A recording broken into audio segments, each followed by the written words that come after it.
ഞാനിന്നിവിടെ ഉണ്ടാക്കാൻ പോകുന്നത് മുള്ളനാണ്. മുള്ളനെന്നാണ് ഞങ്ങളിതിന് പറയുന്നത്. വേറെ പേരുണ്ടോയെന്ന് എനിക്കറിയില്ല.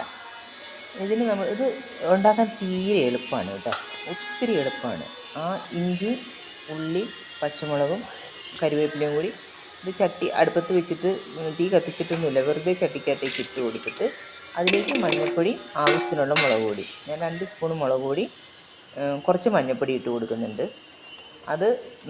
അതും കൂടി ഇട്ട് പുളിയിട്ട് കുടംപുളി ഇട്ട് ഒരു 3 ചുള കുടംപുളി ഇട്ട് കൊടുക്കുന്നുണ്ട്. ആവശ്യത്തിന് ഉപ്പും കൂടി ഇട്ടിട്ട് നമുക്കത് വെള്ളം ഒഴിച്ച് നമുക്കതൊന്ന് ഇളക്കി ഒന്ന് വറ്റിക്കാൻ വയ്ക്കാം. എന്താണെന്ന് വെച്ചിട്ടുണ്ടെങ്കിൽ ഇത് പെട്ടെന്ന് വേകുന്ന മീനാണ്.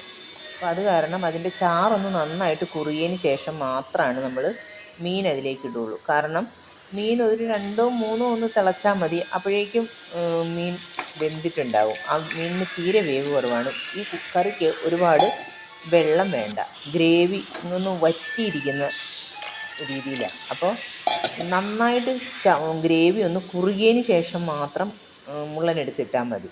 കാരണം മുള്ളൻ 1 2 ഒന്ന് തിളയ്ക്കുമ്പോൾ തന്നെ മുള്ളൻ അങ്ങ് പൊട്ടാൻ തുടങ്ങും.